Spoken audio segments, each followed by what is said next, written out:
restream.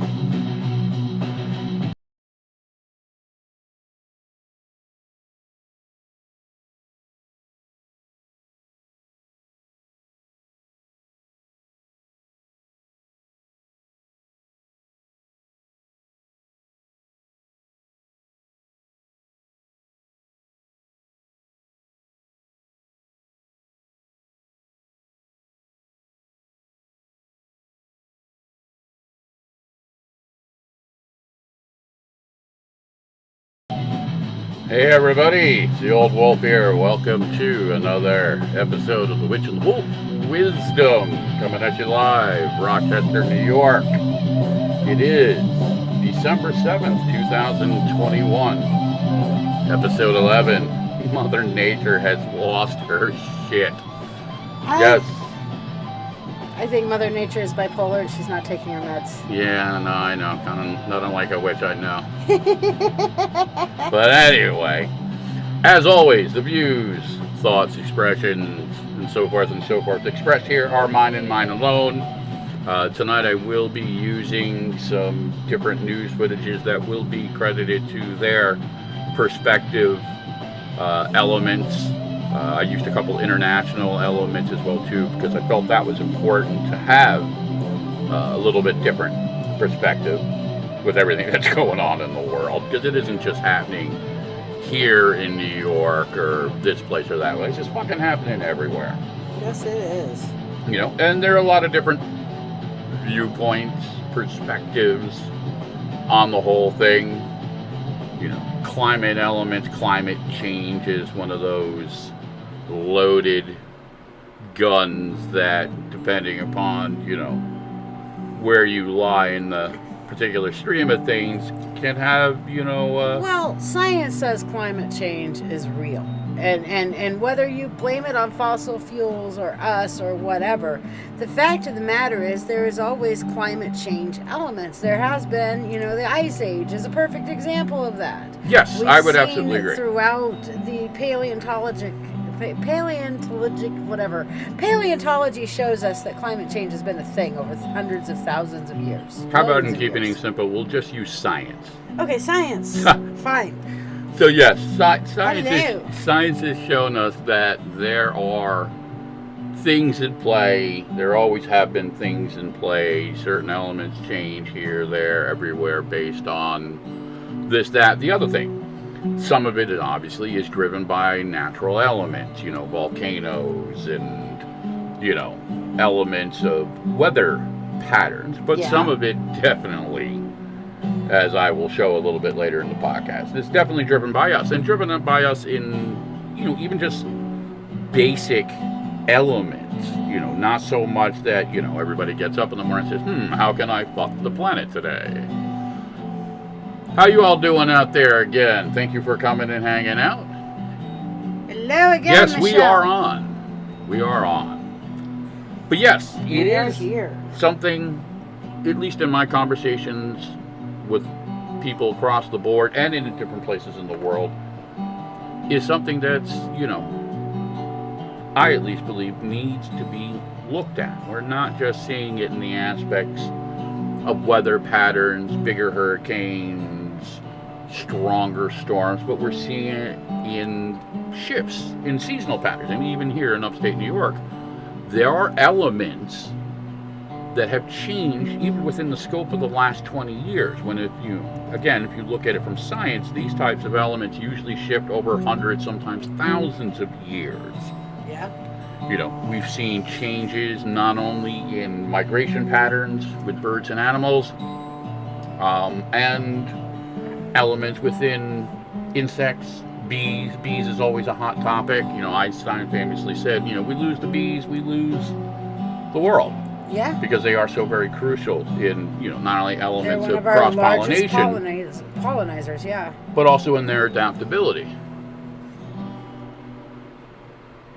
No, we were not on live 20 minutes ago, but we are on live now. Yes. 8 p.m. Eastern Standard Time. That's our time. Well, you were on earlier this afternoon. I was on earlier this afternoon, yes. Right. And sometimes, you know, depending upon, like, again, it looks like you're on Facebook.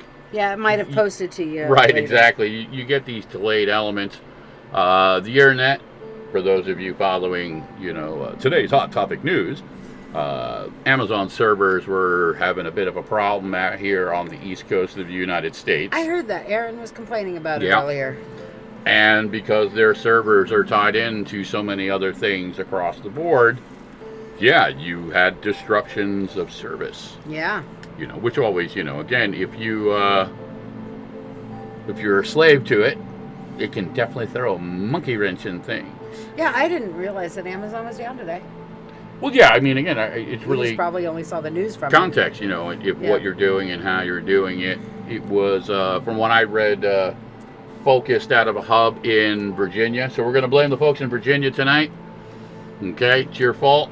Sorry, Chanel. Find somebody out there and take responsibility for that shit. No, listen, this is again... Actually, don't you have some friends in Virginia we can blame? Yeah, actually, I do have a couple. So we'll blame your friends in Virginia. All right, Jim Beck, it's your fault. Okay, that's it. That's tonight's villain is my brother Jim Beck. There you go, Jim. It's your fault. Virginia. It's all your fault, Jim. We blame you. Amazon servers, your fault. Absolutely. But there have been some things that have been going on very recently, weather-wise, and again, getting back into the whole nature. And also from the context of just, the planet being like, hey, what the fuck is going on? For those of you, again, who've been following anything that's going out there, Indonesia, one of their volcanoes in that little section of the Ring of Fire, decided to go boom. And these things are nasty, I mean, it's amazing, even after the days of Pompeii, people still build, cities and live on the edges of these, dice rolls. Agreed. On whether or not, the mountain's just going to come alive and just swallow everything around it for a 10-mile square radius. Let's hope not. But it still happens. It always got me because I used to live in Texas near Tornado Alley. And it always got me that the same year, the same places were getting hit every year. And every year, they go back and rebuild in the same place. Sure, well. I never understood that. There was an argument that was made down the New Jersey shore around the time of Hurricane Sandy because, a lot of us had lived down by the shore for most, if not all, of our lives, some of us, generationally. So there was always the framework, well, if you live by the ocean sometimes comes up and, takes back and stuff, so why do you stay there? And the argument is usually, again, there are, the ties that bind us, the trade-offs, obviously, man over nature, that constant struggle, so, you can make a case for it, but to some degrees we have to, at least again in my opinion, I mean, if it's only an occasional thing, you're going to have Mother Nature and occasional things. But if it's going to be a constant threat over your head every year... Listen, I mean, again, I think, like I'll use the Mississippi River as an example. Okay. The Mississippi River constantly floods. Yes, it does. So it would make sense to set up, at least within a framework of common sense that says, okay, within this range, on either side of the river... We're sorry, folks, you can't live there. You know what I mean? Yeah, but people love their waterfront property. But, well, I mean, again, then there has to be, some type of, trade-off. Yep. Because we can't keep, throwing, money on top of money, and a lot of people, especially conservatives, will make the argument that, we don't have the money to take care of the shit that needs taken care of from yesterday, let alone, setting ourselves up for, truth, all these other elements just because, somebody wants to live in a particular place. You know what I mean? Case being, and the logic that I follow, the needs of the many outweigh the needs of the few or the one.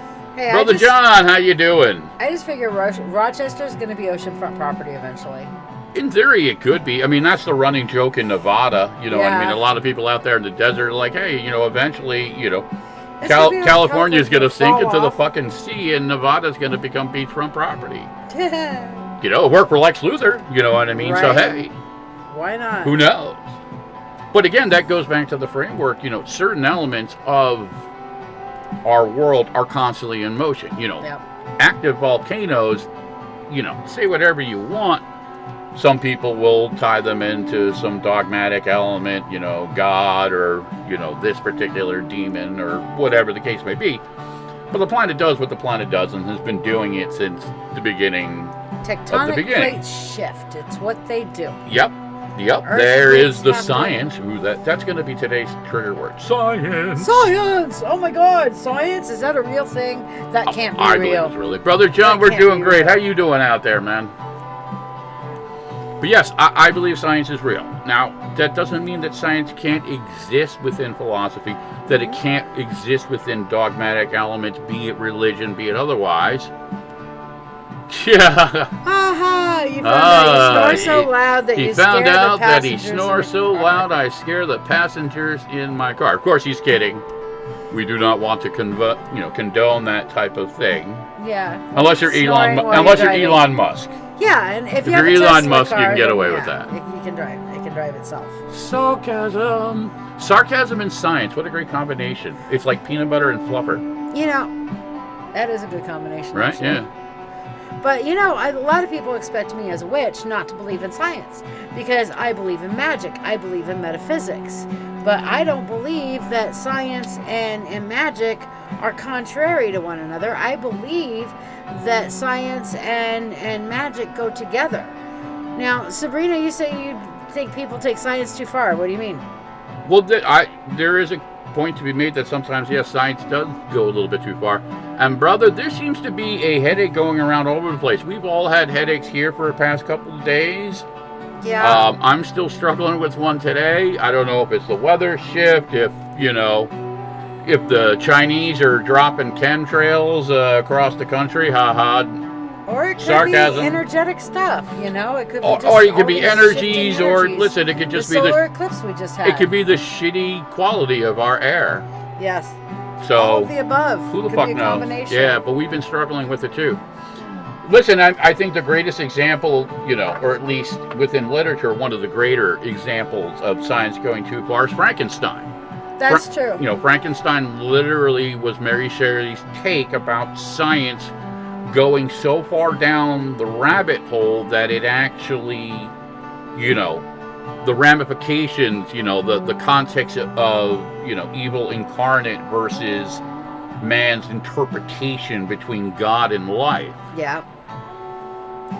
Now, making babies from ovaries or whatever, some people have really liked that because they can't get pregnant otherwise without something like in vitro fertilization or something. I understand her fears because Yeah. that's dancing on those lines, but I also do believe that's a personal choice because, unfortunately, some are not able to conceive any other way. Now, again, some would make the case that, from the religious element, the dogmatic element, well, that's what God meant it to be. However, the flip side of that is if that's really what God wanted it to be, quote unquote, then why did he give us the ability? Why does the science exist? Right. It is a paradox. And again, I don't begrudge people their beliefs, but there also is that fine line element that says, well, what about this case? It's one of the deeper unfortunate arguments with abortion because yes, at its core, I believe in life. Yeah. You know what I mean? And I believe it's an unfortunate element, and it's not one that I like, but I believe that I also don't have the right to tell you or any other woman what to do with her body. And I also appreciate the elements that within science, because they'll talk about, stem cell research, and those are some of the other arguments. But without that, you know what I mean, we wouldn't have made the progress we have on elements like cancer and other diseases. We wouldn't have the elements that we do, that we live in our society. So, where do you trade off? Do we go back to the Stone Age and all die from, cholera? Or, do we work within the lesser of the two evils? The analogy that I would rather something positive come out of the context than nothing at all. Can I tell my science versus God joke? Well, I mean, you've already opened the door, so... I have to tell this joke because it's kinda so have to apropos now. So a group of scientists, they go up and approach God and say, hey, God, we don't need you no more. We can do everything. We can even make a human from dirt. And God's like, oh, okay, that's interesting. Show me. And so they reach down and they scoop up some dirt and start to work. He goes, no. Get your own dirt. Don't. Yes, get your own dirt. And that's an interesting point Sabrina brings up, is how do you know that they're not going to make some killer or some crazy thing? Same way you don't know if... Listen, I understand the fears. Yeah. You know what I mean? There is a case to be made, and this has always been that fine line, that double-edged element, between, the ethical context and the explorative context. There is a case, and I believe, that in many degrees, yes, we shouldn't push that far beyond the natural order. Like genetic engineering, which I believe is what Sabrina's referring to. Yes, well, I mean, again, but here's the thing. We already have genetic engineering that has been conditioned into us. Most of the meats that you will go buy in a supermarket, you know what I mean? And it doesn't matter which one, unless you're specifically buying organic elements, are to some degrees or another genetically modified and enhanced. And even a lot of the fish as well too. Yeah. They're not even a real species per se. They have been genetically created to fill a role. But even before we had the whole genetics to be able to go to, there was always, selective breeding. People have been messing with genetics since the dawn of time. Let me see if I can breed this dog with that dog and get a Lhasa or something like that. Well, how else are you going to build a Targaryen dynasty? Exactly. You know what I mean? Or, within, the Bene Gesserits, you know what I mean? We need to get our Kwisatz Haderach. Right. Yes. So, I mean, there are elements, there are frameworks, that do say, hey, when you fuck with these things, there is and always will be consequences. Yep. You know what I mean?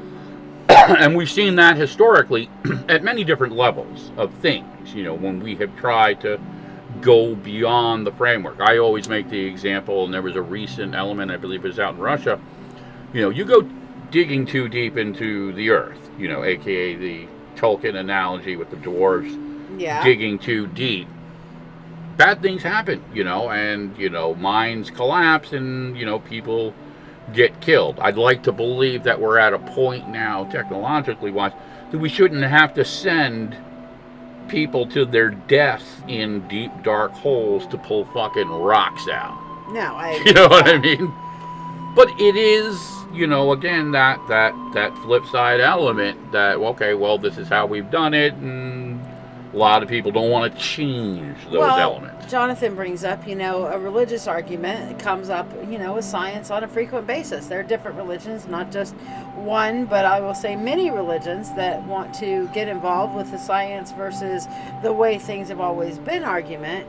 And in my opinion, religion has a place to where they are always trying to hold on to what was. Well, see, here's the funny thing about that. And Brother John puts out a really great point, and I'm going to quote it right here. Mm-hmm. Bear in mind, for when pro-life Christians bring the abortion argument up, the Bible actually, and he's correct in this, commanded abortions in the book of Numbers if a man suspected his wife cheated. It was done by taking her to the priestess / whatever, to force her to drink a tea. Yep. Now again, there is the selective cherry picking from within the gospel, within the word, that a lot of pro-life Christians, and I'm putting this loosely in quotes, but using that framework of the religious dogma, which is actually not what the word says. No. It is the analogy and the argument that I make all the time, using the New Testament. People talk about these elements of Christianity, but more times than not, the actions, they're not Christ-like. They don't actually follow the elements of Christ's teachings, the Old Testament elements. You know, I mean, if you look at the Old Testament, what was that movie they had where the guy was the president and he walks in and that one lady's sitting down and he just absolutely reads her the riot act of like, should I sell my daughter or should I stone her before? And you know, do I need to kill all the people that made synthetic fibers?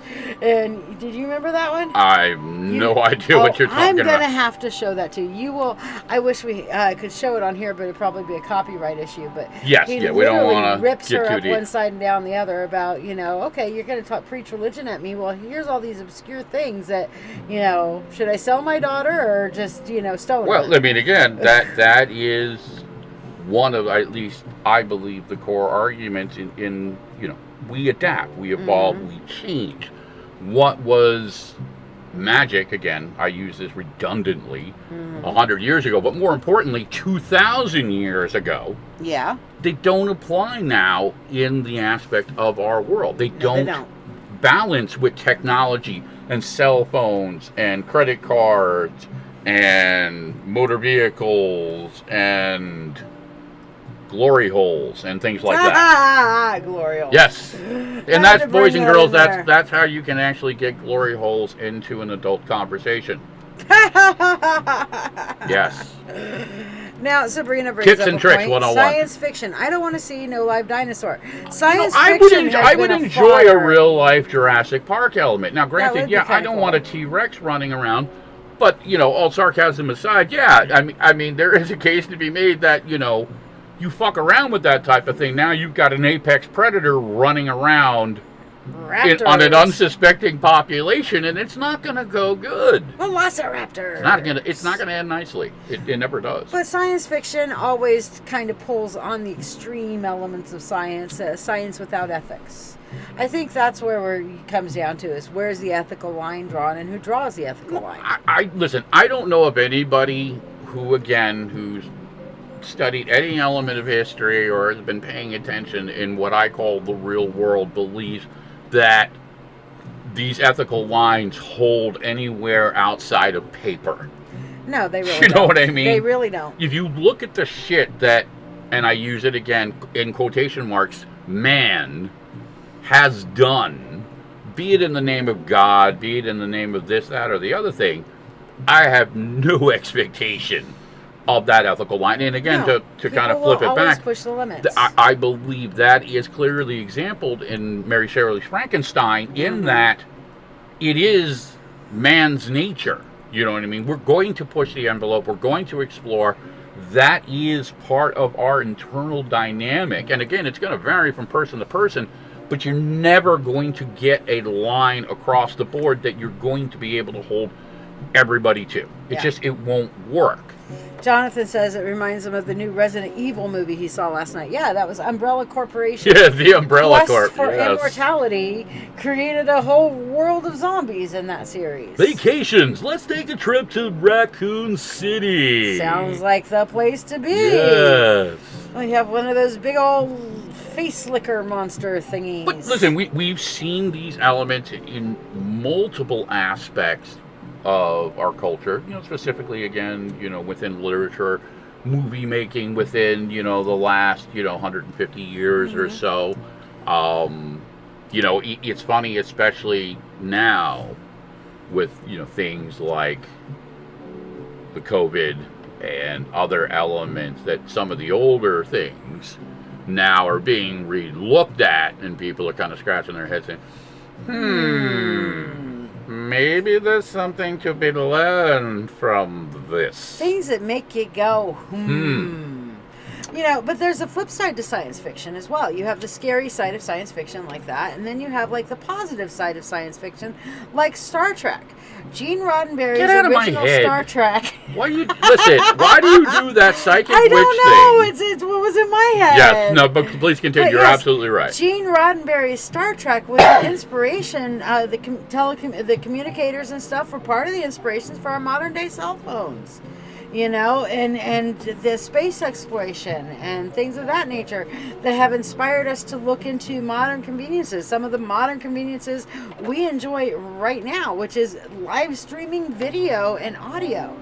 Listen, I mean, everything ties back in. They're built upon layers, just like, if you look at it from a geological aspect, our planet is built upon layers that have built over time. Our elements of our existence have been built upon the layers of that past. Language, science, obviously the framework going into technology, religion, philosophy, all of it is built upon layers and layers and layers. Oh, Jonathan. Yeah, no, listen, I was fucking with her. Me and her do it to each other all the time. It's like, get out of my head. I say it, he says it. It's like, get out of my head. That's exactly what the fuck I was thinking. So, a couple of things I want to get out of the way before kind of get too caught up.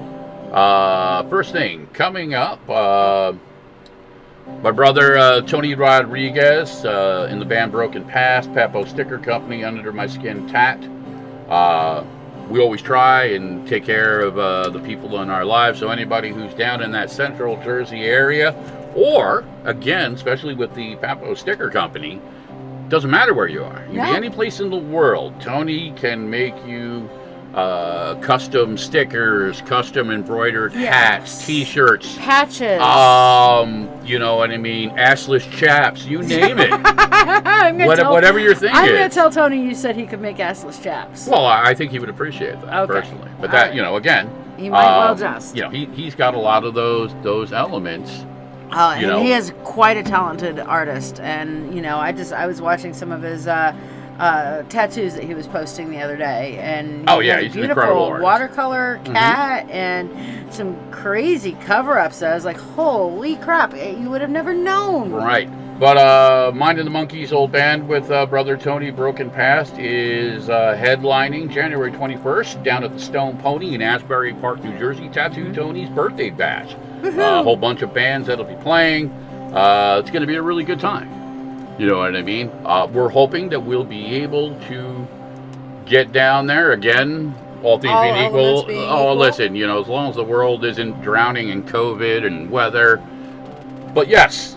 Our intention is to go, so we shall see. Yes. And anybody would like to go, please, again, reach out again, as I'll put this back up one more time for anybody that's interested. You got to, that one you put on. Yes. And then take the birthday bash off. There we go. Layers. Now you got to actually click it. Yes. Layers. You can get in touch with them at brokenpastnewjersey.com. Again, the Apo Sticker Company, if you want any type of custom design, stuffer stickers, bumper stickers, t-shirts, coffee cups, you name it. Oh my gosh, it's amazing, the stuff that he can make. Yes, ApoStickerCompany.com. And assless chaps.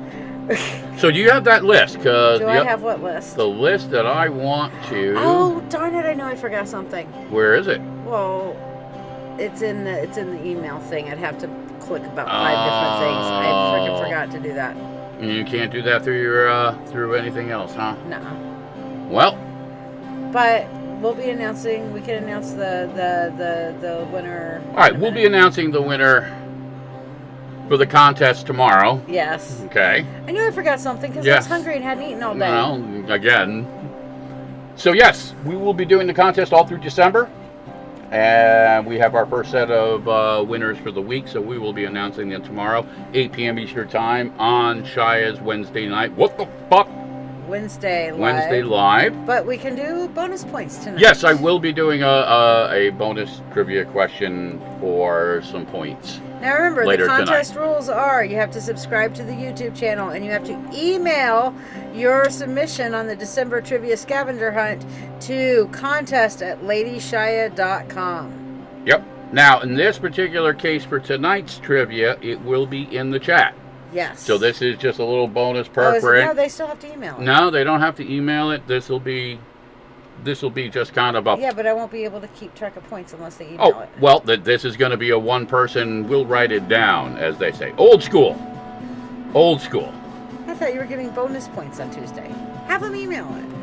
Yeah, no. Okay, fine. Yep, gonna do the way I want. Sorry. He does what he wants. The I do what I want.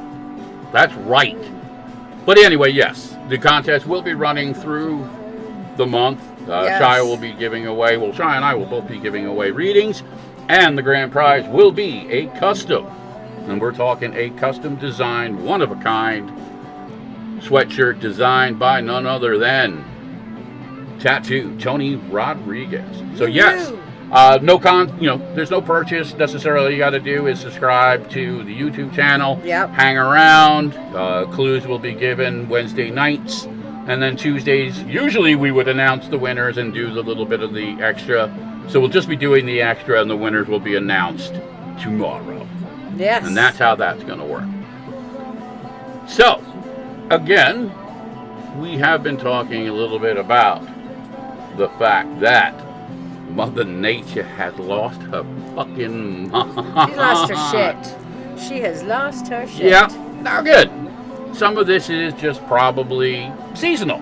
You know what I mean? The planet's like, well, yeah, I haven't taken a shit in 2,300 years, so... It's about time to take let's take a shit. So the first thing that I'm going to pop out is a little bit of the footage from the volcano in Indonesia. Now again, keep in mind, this is from a couple of days ago, and you can see that this is definitely,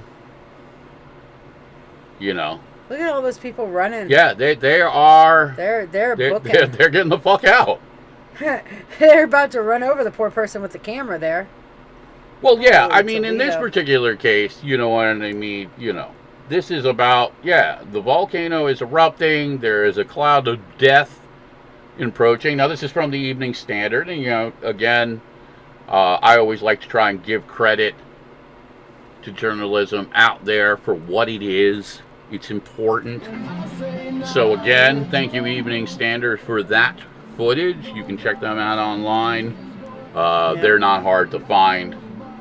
But yeah, that is an active volcano, basically just saying, today's not your day. Yeah, but none of those people look like they were extremely wealthy enough to be able to move or live somewhere else. Well, listen, I mean, again, if we're going to have the honest conversation, that section of the world is not exactly, running at the same level that we are.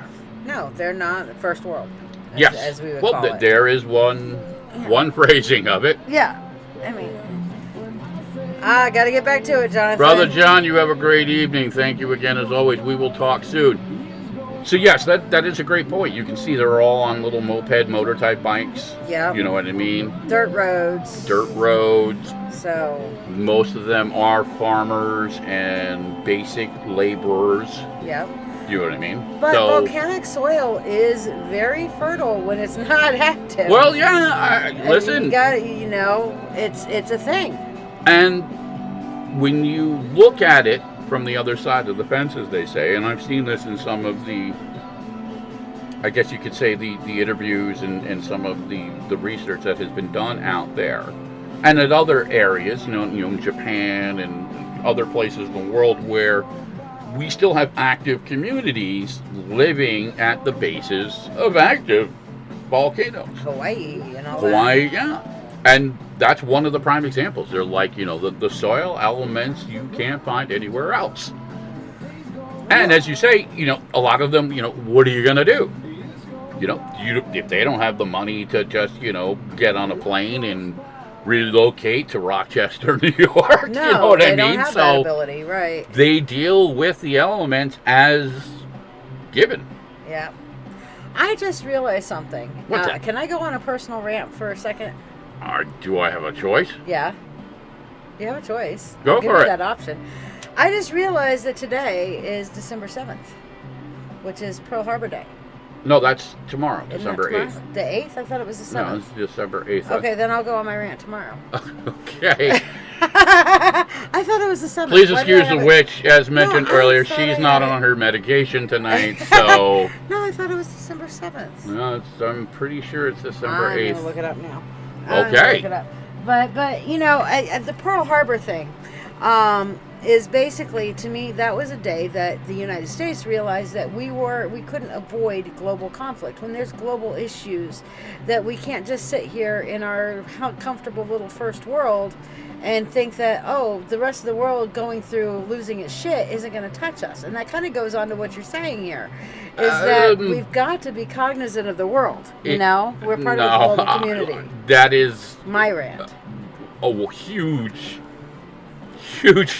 stretch in my mind. Okay. For a lot of people, especially within this country, especially military veterans and stuff like that, Pearl Harbor, represented a very dark element, and would, in my opinion, probably take offense to any other correlation within that. Now, it was when we got attacked. Yes. Well, we got hammered. Yes. In direct response to elements that were going on because of World War II, and because we were positioning ourselves. So the Japanese, they decided that it was better to strike first, and this is the unfortunate reality that you have in these types of global conflicts. Perspective is based on where you're at. From our perspective, it was a sneak attack. It was horrible. It drew us into World War II. Yeah. It inevitably led to not one but two atomic bombs, and all the other horrible shit, the Holocaust and everything in between. It's today. What's that? It's today. It is December 7th. Yeah. Well, I stand corrected. I always thought it was 80th December. anniversary today. Yep. So yeah. I always like to, especially in the framework where, those who've served and given their lives, always try to make it a point that, hey, and we totally thank you for all those who served. For everybody who's, service. My uncle who was in World War II, he's long my since grandfather, passed. But, Yes, it's the 7th, Pearl Harbor Day. So I was wrong. I was off by a day. I thought it was the 7th. Yeah. But I just realized it was. I always had it framed as the 8th for some reason. I think that's where a lot of the fallout came. When the news the started day getting after is else. always usually. Day after is a big thing on Fallout, but it's to me it's always a time, if you look back in history, that we were trying to avoid getting into the war, and that was a point where the Japanese said, nope, you're in this whether you like it or not. Yeah, well, again, conversation for another day. Yep. Now, again, we've talked about this. We have a lot of different things that go on. You have your ongoing Practical Magic teaching series, which is only for the Mentorship Circle. So which has become a very powerful place. A lot of different elements, not only community and teaching, but again, the monthly Zoom workshops and the elements of being able to learn at your own pace, which I think is very important for people. It is difficult. We all have lives and schedules and everything that goes along with it, so it's very hard sometimes to fit within the confines of, well, it's going to be Tuesday night at 8 p.m. The beautiful thing I love about the podcast is you can go back, you can watch it anytime. Granted, maybe, you can't interact with us and that's in the what moment. We do with the Practical Magic series as well. That's an online Zoom thing, but if you miss it, it's posted up on the Mentorship Circle for those as well. And here's the information for the Mentorship Circle. Yes, so go to ladyshiya.com and you can get set up. We teach Reiki and empathy and tarot, and right now I'm working on a new astrology unit. I'm about halfway done with it. I was working on that today. Part of why I didn't eat, I got caught up in doing that. But yes, it is part of a variety of different services that you and I are active in. Custom music, counseling, a lot of design elements, a lot of practical elements within, not only your mentorship circle, but the workshops and the other things that we do. And you have your empath and you workshops, yes, which will be resuming after the holidays. Right. Which is going to kind of focus on some of the other things that are going on around us. And actively you do custom composing music. Well, actively composing and working on new tracks as well too. How many tracks are you working on now? Oh God, don't even get me started. Last I looked, it was several. Listen, Monkey and I started writing a new one called "Enjoy the View from Below," which again has a little bit darker element to it. Yeah, I really like how that one's framing out so far. Again, one of the beautiful things for me is being able to interact, to write, to create with my son. because, Yes. you know, we share a lot of elements, but he has his own perspectives. He has his own viewpoints. He has his own feelings on things. Yeah. And, you know, being an empath as well, too, he's gotten very good at being able to express You know, I'm really... those elements in writing, within lyrics and stuff, whereas I translate them more within the musical notes, so that it's becoming really wild with him kind of taking the point on the lyrical end, and I'm kind of taking the point on the arrangement end. So we're kind of finding this nice middle ground. It's coming together quite nicely. Yes. I think you made a post the other day that had a little preview of. Yeah, that I did. track I did a little your- sneak peek on Yeah. my personal On your personal page. thing. Yeah, you know, just So- again, because I had a lot of people who are like, "Oh, what are you guys working on? What are you working on?" I was like, "Ah." So, you know, throw it out there. Stop that groveling. Stop that groveling. Yes. But yes, those are, you know, again, some of the elements that we have been involved in.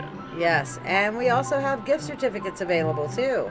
Oh, that's right. Okay. Yes. It's It's right underneath. There you go. There's a gift Yes, certificate. gift certificates Yes. available for private readings, private mediumship, spellcasting, counseling, dream analysis, and custom music. Pretty much anything and everything you could imagine. Yeah, if we do it, other than the lives, you can get a gift certificate for it. I'm not doing gift certificates for the lives. Too much to keep track of.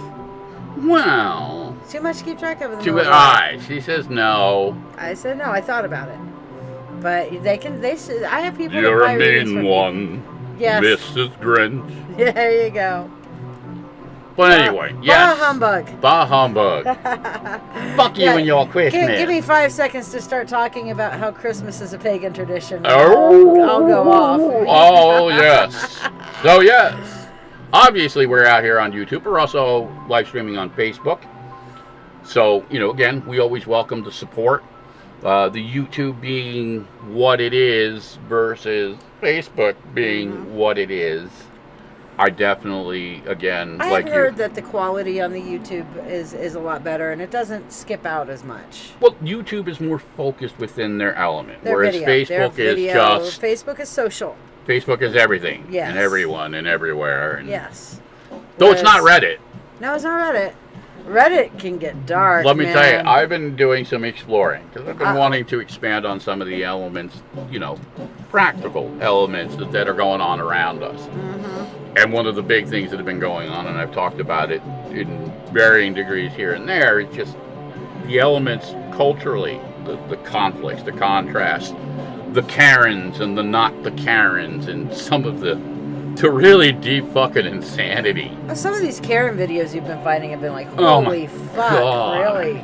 But again, some of the problem is that within a lot of these elements, there are copyright aspects and stuff. And even though everyone else is doing it, I have taken the position that I don't want to be that guy and just start ripping from all of this. So I've been really taking extra time to kind of, you know, dig into some of these elements. Don't want to be redundant. Don't want to be like everybody else and be like, well, Joe Bob over here and that. Certain things, again, it's not unlike watching a slow motion train wreck. How many times can you watch the same catastrophe just in Again and again. different settings with, you know, different, it's the same fucking insanity. Can I But talk to a manager? I want to talk to a manager right oh, now. some of it is just ridiculous. And yes, Shiya is part of that process as well too. Yes, we've got some more songs. Yes, in we the- actually have a couple of tracks that we're looking at. A lot of this, and you know, just for whatever this is worth, and giving people an insight into some of this. Music, for me, is a very It's like- magical process. It's part of my magic. So sometimes, again, if I'm not in tune within myself, okay, elements around me, sometimes it's weather, sometimes it's mood, whatever, the magic doesn't flow correctly. And I've learned that over the years, so I've made it a point to trust those instincts and not try and force dynamics musically, trying to make something happen when, you know, the factors are just not there. Yeah. So I tend to try and follow a more organic aspect. So yes, it takes a little bit longer sometimes because I'll work on a track and then it just won't feel right, and I'll put it to the side, and I'll go where that I feel that the universe is taking me, and then it'll sit back there, and then it'll come back around again. And then I've seen some days where you'll bang like out 3 or 4 tracks all at Yeah, once. well, it depends on the energy, right? Yeah. So it just depends on how things are going. Ash says a lot of people are calling people Karen or just tormenting people while they themselves are the Karen. Yes, that is. That's a great analogy. Excellent thing to say. That is true. So very true. And Barbara brings up the point. Yeah, what about all the innocent Karens out there? Like, who the fuck wants to, I mean, nobody should be naming their child Karen at this point. Karen's going to be like a dead name for a while. But the elements, again, that are driving this, nonetheless, are really, they're off the wall. Yeah. They're off the wall to certain degrees. Some of it is just absolutely ridiculous. And I mean, I don't think anybody, is surprised because stuff has always been out there. Just technology now allows us to share it. Oh, yeah. Now we all get to see all the horrible, fucked up things that go on everywhere else, whereas they were usually isolated all to World Star cinematographers. Yes. World Star. World Star. Oh, wait, let me get this on record so I can post it on World Star. But I believe that, again, especially within shitty behavior. You know what I mean? And it needs to be called out. There are certain things that are just not acceptable within a basic framework of any society. You just can't do those types of things. And some of it is really unfortunate when you look at it through the lens, the eyes of other people. Yes. And some of it, again, especially when you look at aspects of racism or misogyny and stuff like that, you just have to say to yourself, all right, we have to be capable of doing better. And we need to, I believe, collectively, because otherwise, what do we really have to stand upon? Because it could be any one of us in any of those moments. Yes. When the shit is going sideways. And I would like to believe that people aren't just going to stand around while, or more importantly, not just stand around and fucking record it on their phones. But that they might take a moment to help. Well, or not even so much take a moment to help, but, sometimes, again, and I've seen a lot of it, where people are stepping up and saying, yeah, no. That's not okay. And those are the ones that I think I'm going to try and really kind of focus into, not just the element of the Karen, but the people behind the scenes that are actually making a difference, and using Ash's analogy, not the people that are going out there that are, quote unquote, fucking YouTube influencers armed with their camera looking to create a drama, looking to push a button, set a fire, or just to get, faked out videos of this now just so that they can get viewers. One of the big trends, and I actually find it kind of disgusting, are these stage cheater videos and stuff. And it's just like, that's oh my ridiculous. God. It's like, okay, somehow this just worked out that particular way. That's bullshit. The other ones that are absolutely ridiculous, and I've seen 2 or 3 of them, and I have just said, you know what, I'm not going to watch these anymore, where these long 15, 20 minute, like the TikTok ones and stuff, where, like they're getting ready to light 10,000 matches, and 19 minutes of the 20-minute video are them just waiting to set the fucking... It's like they're just fucking with people's minds. Well, part of the reason to get people hanging around, and then you look in the chats, and it's like people calling them pedophiles, and just like these insane chaos conventions. Yep. Over nothing. It's stupid. Yeah, I mean, or we're doing a cooking video, and or a painting video, and we spend the entire time on nonsense, and then there's 5 seconds of a reveal. Now, some of it like ASMR and watching, but there are some other ones like I'm talking about where they're doing a stencil that is just ludicrous. So some of it is just, and then some of it has obviously gone so far down the rabbit hole. Like the Tide Pod challenges. Oh, God. A couple of those. You're just watching it, and you're just like, oh my God, this is Darwin's theory just coming back to haunt us with some of the stupidity. That being said, if you don't mind crazy, weird ass seeing people doing the stupidest shit ever, look up the Darwin Awards. Oh yeah. That's a great Normally, example though, I hate to of say that those stupidity of end in emotion. death. But Reddit's definitely got some deep, you know, Yep. deep dark elements, you know, and there's sub elements, you know, the subreddits. The subreddits, yeah. You know what I mean? You know, where, you know, one of them is called Dead or Vegetable, and they're just basically videos of people just in these horrendous, you know, situations, and everybody in the chat just basically kind of debates back and forth whether they actually died or they ended up a fucking vegetable. That's insane. Which, again, you know, you can look at it from, you know, two angles. One angle being, it's like, wow, have we just become so fucking conditioned and just so apathetic to the pain and suffering of others? Well, Ash just pointed out she had to adult some kids while their parents watched them hold ice and salt themselves so that it burned them. And the parents just watched.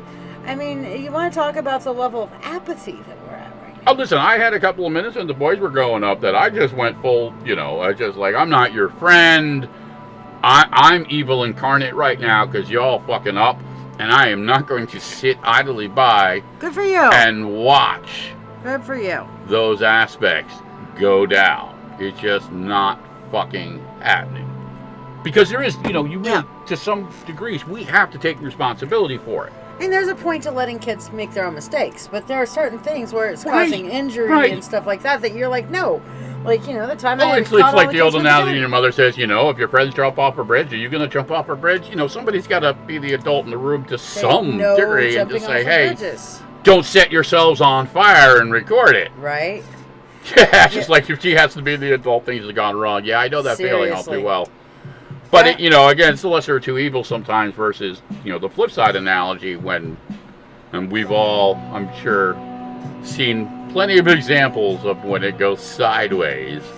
I don't want my kid to be a fucking statistic. I don't want anybody else's kid to be a fucking statistic. So, you know, I'd rather be the bad guy for the moment and save a life. The pain. Yes. Than, you know, be Mr. Cool, or worse, be Mr. Well, it's not my problem.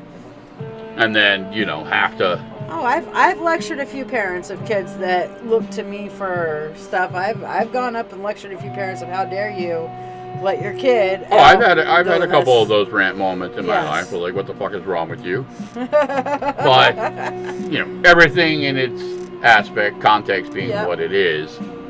You know, it's not always crystal clear, but you know, some things, again, are, you know, obvious. You know, if the kids are all standing around with a can of kerosene looking to set one of them on fire to see, you know, does flesh really burn and melt? Yeah, no, fuck that. We don't need to do Mythbusters here, man.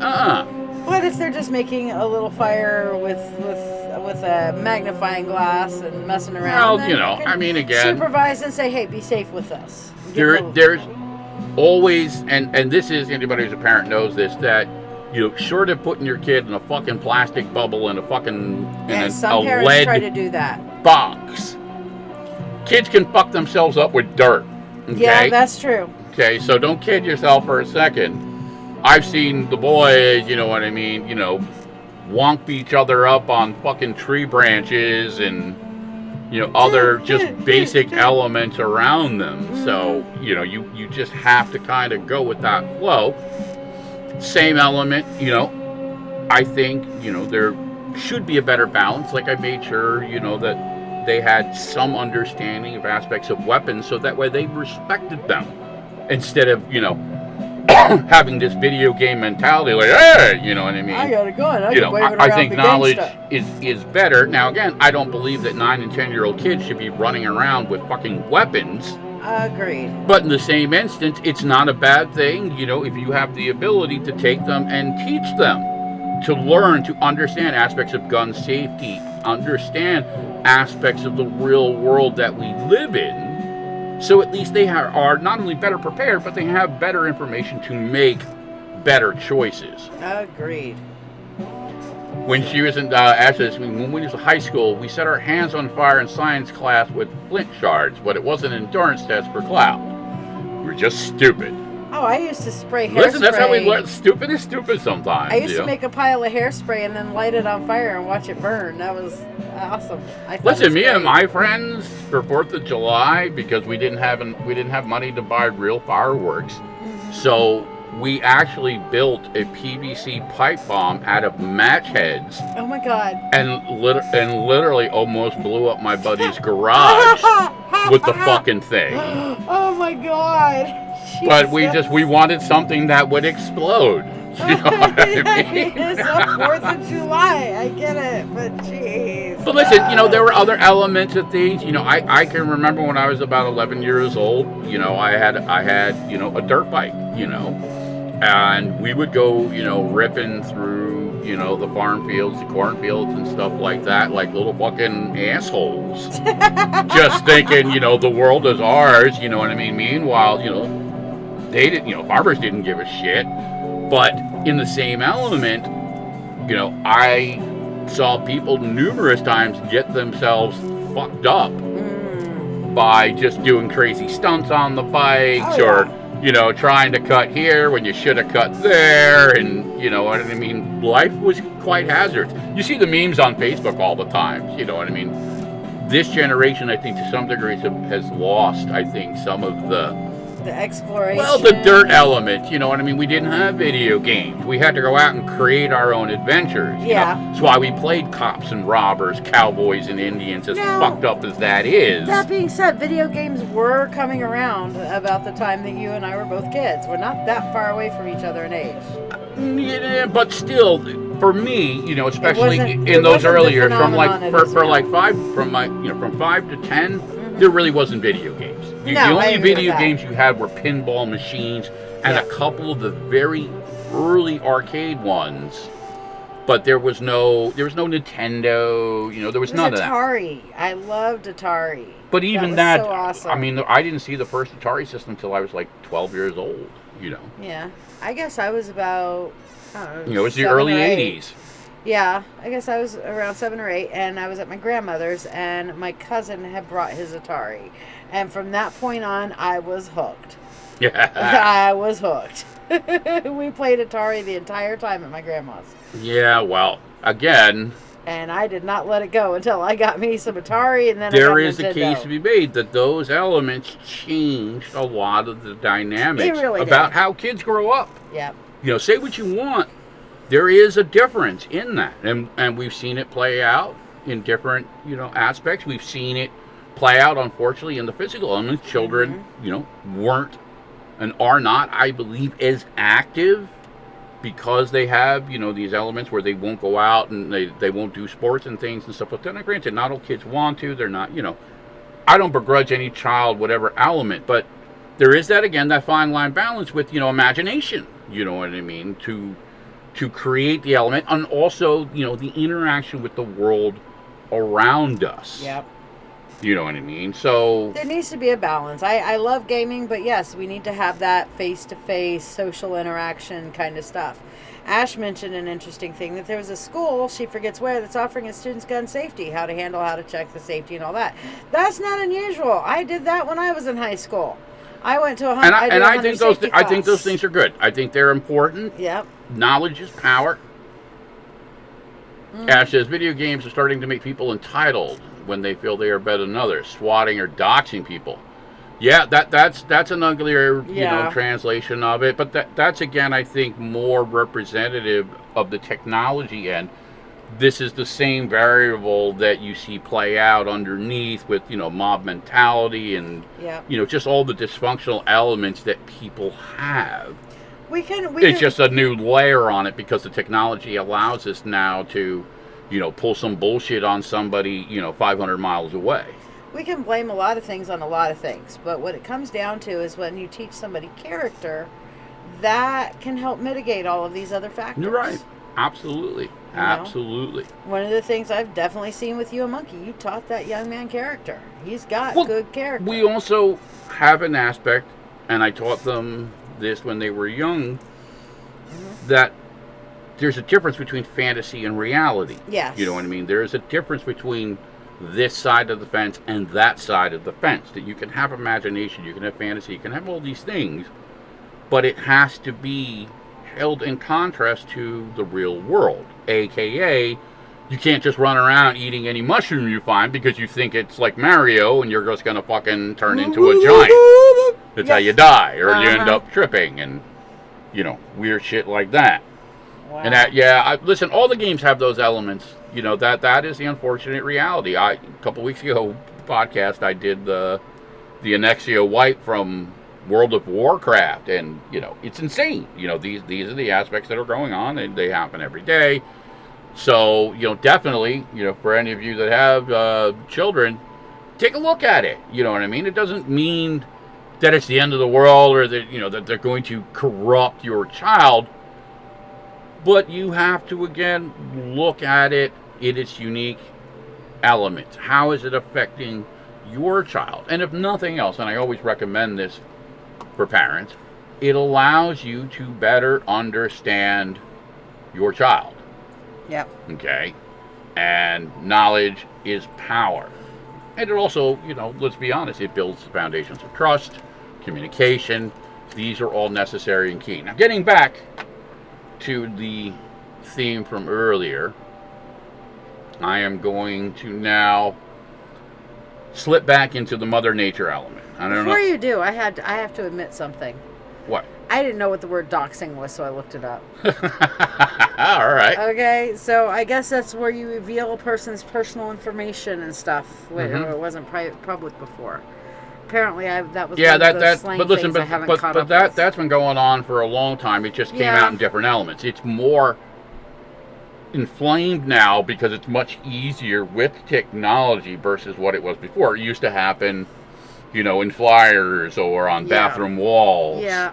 You know what I mean? I just never heard it called doxing before, that's all. Well, I mean, it's a new element. It's a new word. It's a new expansion upon not only the technology, but, you know, the dysfunctional element that people bring to the table when they are in conflict with others, and more specifically in how they resolve. Yes, Ash is right. People have gotten killed from being swatted and ruined with doxing. Now, swatting, I know about. Yeah. But doxing, I hadn't heard about the word previously. These I know what it is now, real but elements. I'd heard of swatting. And yes, people have gotten killed from that. So yes, with that, I don't know, again, to what degree a lot of you have been following what's been going on in the world, but over the past month or so, the Pacific Northwest, sections of, you know, British Columbia, Canada, have gotten absolutely hammered by these incredible systems that had just been dumping tons and tons and tons and tons and tons of fucking rain into areas that can't handle it, and it's having real effects. So I wanted to kind of emphasize this, and again, this is from The Guardian,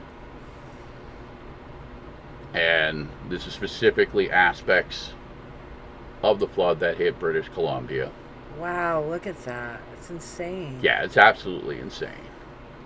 Dumps And again, you know, the estimates were a in 2 month's days. worth of rain in 2 days. Wow. And then the temperature shifted with it. So it's all completely frozen up, too. A lot of it has, yeah. But, I mean, again, you're Dang. seeing the variations to the degree now we're going back into another warming trend. It's just insane.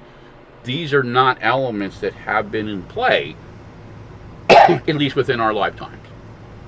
Okay? And these are people's lives. Yeah. You know what I mean? Wow, This look is at that. these are real elements, real impacts with the way That looks like a dairy our farm. environment is changing.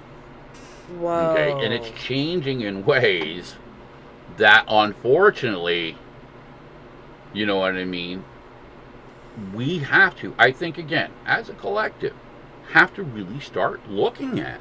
Yeah. You know what I mean? Granted, I'm not putting it out there that I'm blaming this person, that person, Exxon versus Mobil versus anything. I have my own personal views and opinions on that. But in just the simplest aspect, things are changing. The storms are getting more powerful, okay? The science is there, okay?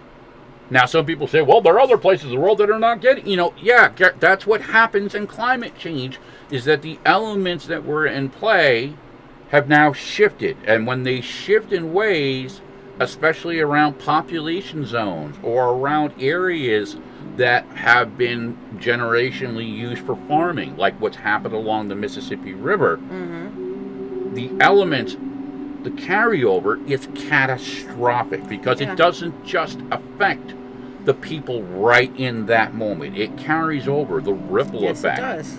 Spreads across the board. And, that's British Columbia, today. That could be Florida tomorrow, or as Ash says, that could be Seattle, Tacoma.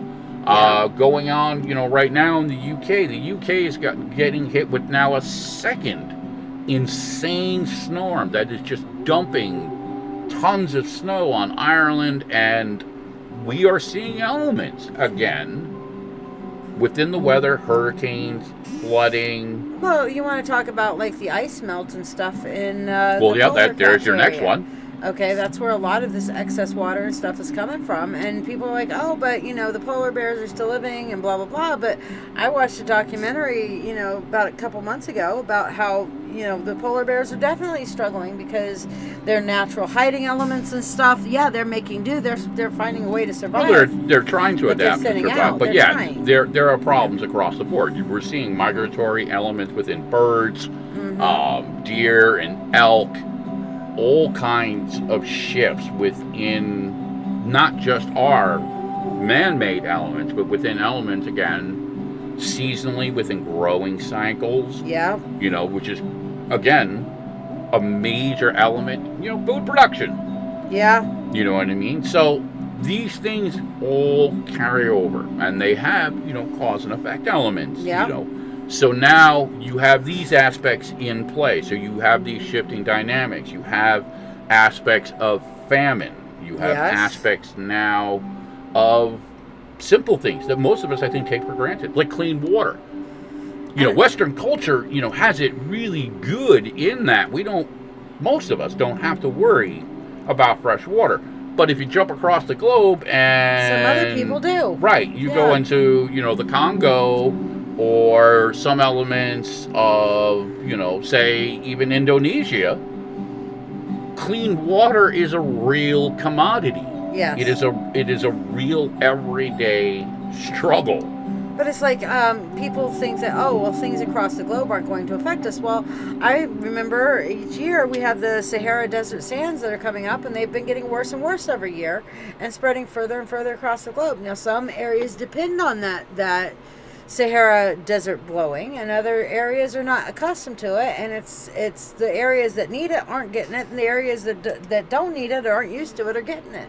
Well, again, everything is tied in. What affects one area... Butterfly flaps its wings in China. Right. It will inevitably carry over. I mean, I think, again, you can see that in living color with the aspects of this pandemic. It's global.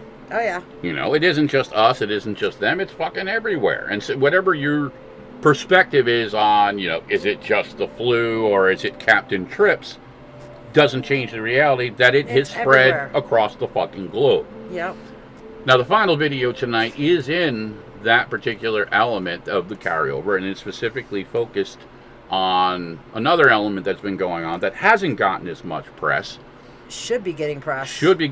But it hasn't because there's so much more bullshit, and, hey, say whatever you want about the media, but this year has been absolutely horrendous for wildfires, and specifically in Siberia. So I found this. It is from News 9. It is actually Indian, but it's American. It's in English. So don't get. Nobody has to worry about watching something. But I thought this was a really good piece that was put together, and again, in the spirit of the international element, I'm going to throw this up here now, and this is incredibly powerful about what has been happening and what the aspects of this now really translate to for the rest of us.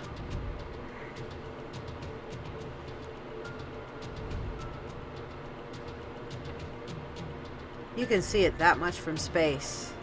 Well, yeah. Wow. These were our own satellites. Captured by Noah's Ghost 17 from space Look at reveals that. the horror wrecked by Siberian wildfire. In Now these aspects, again, you can see she's talking about, the carbon dioxide emissions. The emission of carbon dioxide by the wildfires. Look at that. Oh my gosh. Choking emission levels by the wildfire. According to European Copernicus Atmosphere Monitoring Service, Siberian 800 megatons. Now again, from just a basic element, keep in mind that these are estimates. And our estimates are usually very conservative. Especially with shit, unfortunately, that's coming out of Russia. Okay, say whatever you want about politics, but unfortunately they don't have a really good track record of being open about elements, aka, Chernobyl. But again, if you look at this, if you look at the element, and these images now I think also play it out better. If you add this into the context of what's been happening out in the United States, out in the West with their wildfires, and the elements now, as you say, the sea ice now becoming affected by it. If you look at that, look at the number. Now, there's an underlying aspect here too. Most of these forests were protected for thousands of years because of their location in the world, because they were contained within what's called permafrost. And basically that permafrost kept things at a level where shit wouldn't just combust. But not unlike what's happened in, British Columbia and the Pacific Northwest, the temperatures have been so ridiculously above anything that they're used to that areas that used to be under ice not only are no longer under ice, but they have now dried out to the degree that they have become kindling for this.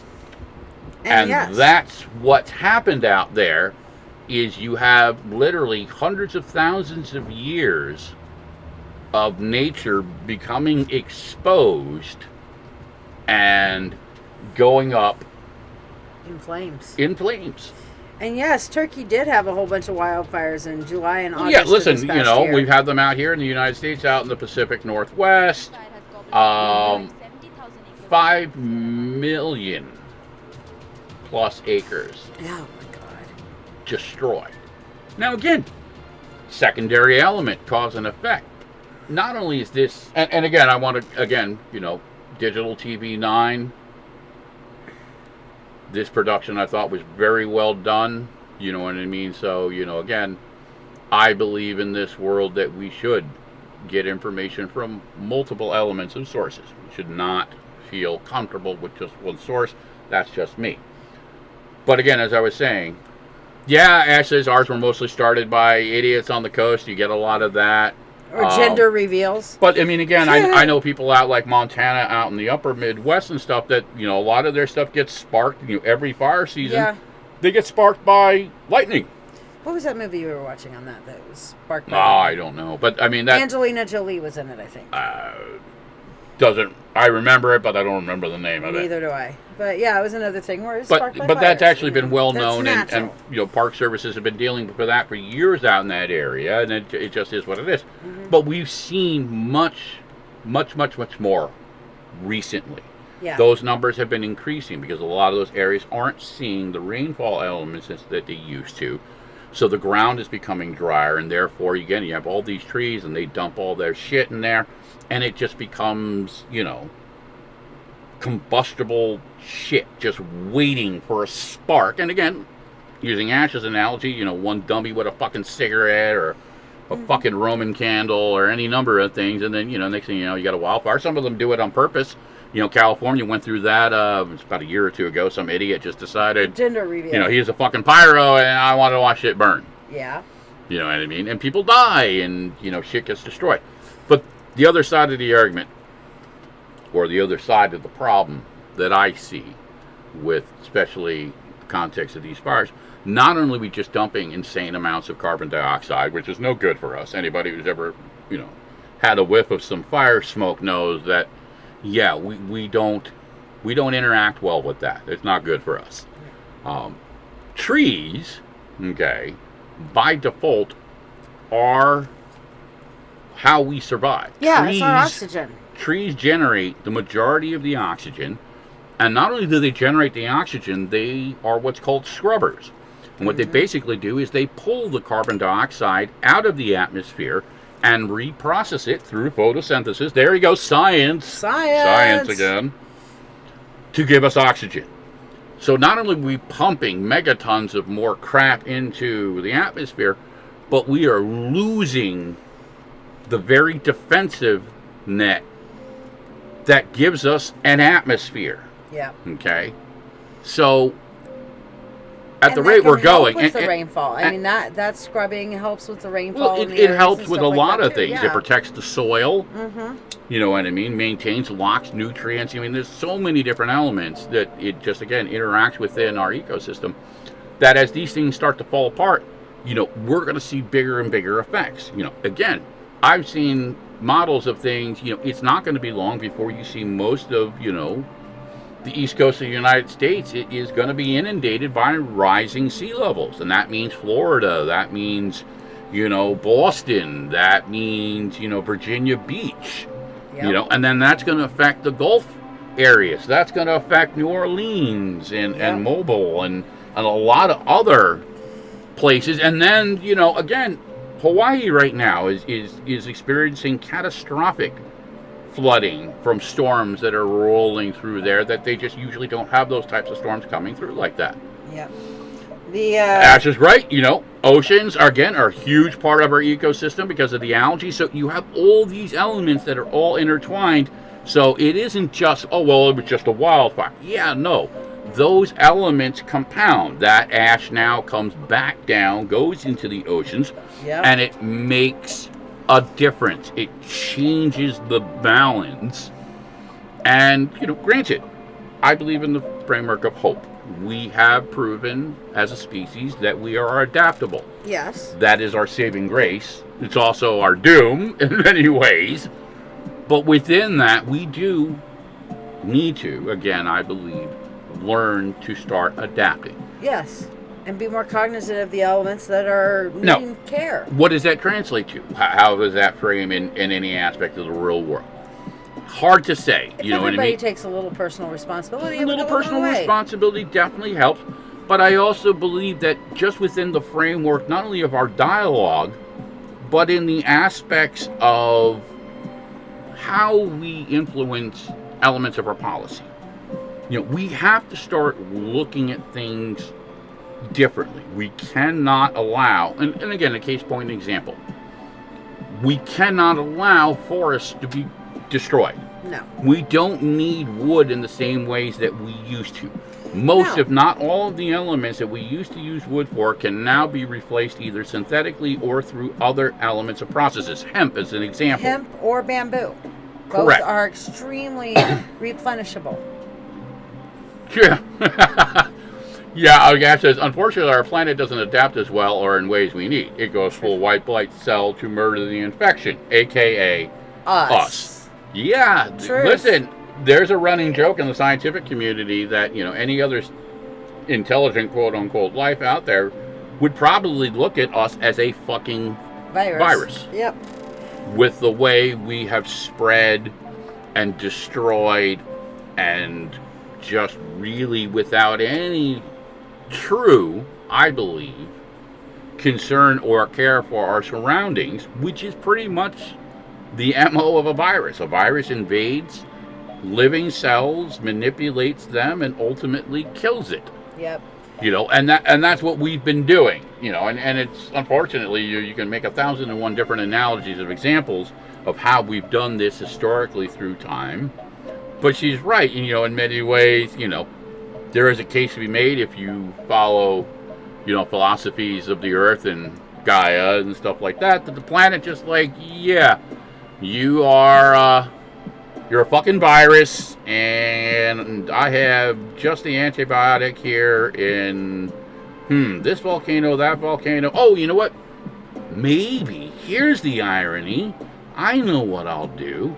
Oh, no. Let's kill a virus with a virus. Oh, no. How novel would that be? But every 100 years we seem to have some kind of pandemic. Well, I mean, again, shifting elements of the environment. We were talking about it earlier. Aspects of bioengineered, genetically altered foods, the air we breathe, the water we drink. Again, I was joking about the fact that, most of us here, at least within Western society, take clean water for granted, but I'm sure the people in Flint, Michigan didn't feel that way. So, you know what I mean? Yeah. You could make a case that who the fuck knows? It's about time the Earth catches a fever or flu and cleans us out mostly. Well, yeah, but, Listen, we've seen frames that the Earth will go through a shift, and it really translated to, mass extinctions across the board. It reminds me of that little cartoon where the moon is looking at the Earth and says to the Earth, and the Earth has like a little sick bag on its head, "Hey, Earth, you're not looking so good." "No, I think I caught something. I think it's called humans." And then the moon says, "Is it catching?" And the Earth says, "No, I don't think so." And right about that point, a moon mission launches and comes over. Comes and over, like, lands "Oh on God, the moon, I caught it! It's catching." Listen, I mean, again, times are changing. There are some interesting things in play. There was an article that I read that maybe China has found something interesting on the moon. It's kind of really hard to tell because it's some shitty photography, and it's not unlike Bigfoot. It could just be a Chinese guy in a box for all we know. But other elements, which are really much more interesting in my mind, is that the Defense Department basically greenlit and funded an actual UFO response team. Now, it hasn't gotten a lot of media play, but those of you who follow any aspect of global politics or how the defense industry specifically works, regardless if it's the United States or any other country, for them to not only commit resources and money, but do it in a way that they did suggest that they are very concerned about something. And whatever that something may be, I leave it up there for debate. But I tell you this, defense departments do not react this way To nothing. based off of folly or fucking conspiracy bullshit. No, and Okay? you They know, just don't. No sane person can look at the vastness of the even just our own personal solar system. Well, I think a the lot of Milky sane Way people would look at it and galaxy. say that, we are the center of the universe, God created this, blah, blah, blah, That's and there nice. is nothing else. Yeah, From a that's science nice. perspective, yeah, I would tend to agree. I find it very hard, and I would find it completely depressing to think that we were the only aspect of quote-unquote life in the universe. It doesn't I know make for a fact sense. that, yeah. But again, just from a common sense perspective, when the Defense Department greenlights and funds a UFO response team, That's a whole that thing. means that they think that there's not only something going on out there, but they need to have a response team. Yeah, you don't have a response team unless there's something to respond to. Right. Now, some of it, and this has been the case in a lot of the academic circles, is that with technology, social media, YouTube, Facebook live streaming, you can't hide shit anymore. No. You really cannot hide the elements of what they used to hide. It was a weather balloon. It was a weather, well, And we're doing good. How are you out there, hon? Hi, Jamie. Love you, girl. So yes, there's something tangibly real going on. Now, again, there's a case to be made that, maybe it's somebody else testing out some new funky technology.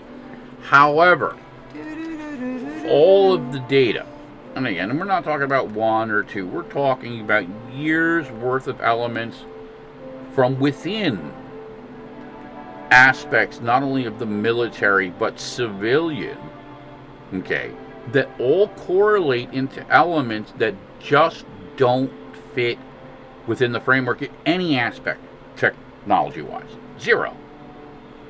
You know what I mean? So you can make a case that, yeah, maybe this was a weather balloon, but, these are some of these people are, again, trained fighter pilots, commercial airline pilots, you know what I mean?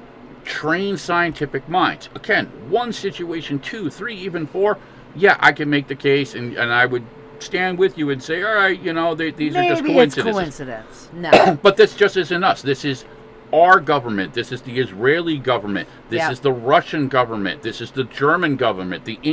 This is across the board in every structurally civilized country that has military and any type of Science and structured, industry. well, science satellite element. Yeah. Okay. There are things going on around us that are just now beginning to come into the framework. What do we not know? Well, it's not even just so much not do we know. I think they know a whole lot more. I think they'll know I a lot don't more than think they tell that us. society as a whole can handle it. Case in point, listen, we can't even get on the same page about what to do about a fucking virus that's killing people. True. What do you think is really going to happen if you blow out the whole baseline of everything that people's believed in and say, guess what? Fucking aliens are real. I mean, none of us were around during the radio era where it was just radio, but during the radio era, they had the War of the Worlds. Now, we've seen that now as a modern movie and whatnot, but back in the day, they had a dramatized production of the War of the Worlds. Well, that was the original production in New Jersey, in Princeton. It was in Princeton, really? Okay. Princeton, New Jersey, yep. And they had a radio broadcast to where it was a drama thing of, oh my God, the aliens are coming. And people, yes, that was my point exactly. They freaked out. They're like, holy flying fuck, are there really aliens coming? And then they finally had to come on and say, guys, this isn't real. This is just a dramatization. And people calmed down. But for a good couple hours there, people started really super freaking out over aliens being here. Absolutely. And this is before all of our, you know, cultural insanity between, you know, fake news and what's real and what's not, and the argument, you know, between science and everything else. So yeah, you know, there is a case to be made that, you know, it wouldn't matter if it was real or not, because a good chunk of our population would just be like, yeah, and Ash says it, her sister's a pilot, she'll never see anything. They see a huge bitch coming at them in a metal tube and hide. Yep. You know, and it is proverbial, you know, the ostrich hiding its head in the sand, or in this case, hiding it up its own ass. Yes. You know, again, I don't know how else to translate this. And again, it fits the pattern because this just kind of got released on a Friday afternoon, very subtly, very quietly. It didn't get any media play, really. There's no, everybody's not like, hey, maybe this is something we should talk about. What are we responding to? Right. Well, why do we need a UFO? Like, why do we need this? If there's something going on, then, you know, let's have the bigger, more important question. Okay, what do you guys really know? Stop fucking bullshitting us. Freedom of Information Act. Well, again, their concern, and I understand it, is that, you know, again, people can't handle basic elements. Listen, people lose their mind, you know, over toilet paper. You want the truth? You can't handle the truth. There you go. So yeah, you know, it does create some interesting elements about, hey, what the fuck is going on around us? Well, maybe it's right that Mother Nature is losing her shit right now. Well, I mean, again, cause and effect is, you know, with some of the stuff that I played out earlier, you know, this is the planet reacting to not only, you know, its own elements, you know, obviously like with the volcano, but within the aspects of the things that we're doing to shift that balance, you know what I mean, with how we interact with our environment. You know, anybody, again, who's familiar with the East Coast of the United States, you know, and I will use New Jersey, which is where I am from. The Jersey Shore used to be a place you could enjoy and go to. I will never go in the ocean down there again because it has just become so horrible with all the toxic crap, the medical waste, sewage that gets just dumped into the fucking ocean. Like, there's no... Yeah, you gotta check your fish even here from the Great Lakes. Listen, that's... To me, in my mind, it's insane. Do you really want 20 million people a day shitting into the ocean day after day after day? Common sense says that eventually there's going to be more shit than ocean. Yep. So what do you end up with in the end? end up with a shitty You end up with a ocean. big, giant pile of shit. Shitty And I tell you ocean. what, I was freaked out. I was disgusted with what I saw, with what I experienced. It was the last time, before we moved up here about 3 years ago and stuff. And it was horrible. It was absolutely horrible. And, Shauna's like, yeah, she won't even eat seafood. Listen, I get that. Can't say as I blame you. It is a very, very tough element. Once you know a thing, once you see it, it's hard to unsee it. Yeah, kind of like, not unlike artificial imitation vanilla Oh, flavoring. God. Oh, God. Had to go to the beaver Had to asshole. go to the Had to beaver go asshole. to the beaver asshole. Yes, I mean, you're gonna bring that But up. listen, and yes, we this gotta is go an to the element beaver that I asshole. believe that we can control. Okay? We shouldn't even have to debate or have a fucking argument about dumping waste into the ocean. No. Say what you want about cars and say what you want about fossil fuels and cows farting and all that stuff. I get it. They are debatable. Dumping sewage and medical waste and crap into our water systems, That should not even no be a fucking context. debate. There should be no discussion. Can't happen. If you do it, fuck you. We'll shut your We ass shut down. you down. We take your money because that's the only thing that makes people. Yeah. You know, Threaten their money You supply. gotta have them the money. Yeah. Because we've seen with a lot of these characters, even you throw them in jail for 2 or 3 years and they come out and Yeah, they live who off gives the a millions shit? of dollars that they rape from everybody else. They just go to Club Fed for a little while, and then they Yes, come right out yes. and they're chilled. So that we have to, I think, Mm-hmm. step up and say, yeah, The other element, again, we have to come to a consensus. We have to protect the elements of the natural resources that we have left. We cannot keep ripping down forest. We need every fucking tree we have, okay? And I don't say this as a tree hugger. Sustainability. I say this from the pure science context. Hell, Our even just from a population- selfish context. Just so we can fucking breathe, Yes. right? Because here it is. Our population globally continues to increase, but the number of our trees continues to decrease. Yeah, this is Eventually, not that's good. going to hit critical mass, and there'll be too many people versus the elements that the trees can handle in not only cleaning the air, but producing oxygen. Yeah. Okay? Same element with the ocean. We kill the ocean. The ocean does also, too, provide elements that keeps our system in balance. The algae and the So, filtering and we are literally fucking ourselves from every angle possible. And what's going to be left at the end? Again, you can make the selfish case. Well, that's not my problem. That's for, tomorrow. Yeah, What well, about your kids? fuck you. Tomorrow's around the corner. Tomorrow's here. I don't want to be the asshole that says to my son and everybody else, "Oh, sorry, I couldn't be bothered." Right. And granted, I don't have a magical wand. I don't have a magical solution, but I can at least talk about it. I can say, hey, there are some elements that we should come together on and say, you know what? Enough is enough. If we can come together to try and cancel Dave Chappelle because he made some off-color comments about transgender people, we can come together and cancel corporations. Fuck and yes. say DuPont. Fuck yeah. DuPont. Yes, I'm calling DuPont out. Fuck you as a chemical company. You've killed too many people for too many fucking years. You have done too much damage in the name, as Michelle says, of selfish greed. Yep. Fuck you. You don't get to be in business anymore. We don't need you. Oh, but we We like don't. the paint. We don't need fucking DuPont. We don't. Okay? And don't. we have to. And listen, this is the unfortunate reality with how we act as a species. Yep. You have to have examples, okay? So we have to make an example. We have to say to the general collective, we as a species will no longer tolerate these things. We can Yeah, agree I to agree. disagree on a whole bunch of shit. But But chemical once dumping, we fuck the planet, guess what? We end up like Mars. We're all dust in the wind, and How? it shouldn't have to be that way. I mean, what I a know some people tragic that can't testament. afford to travel out of their local area where they were born and grew up.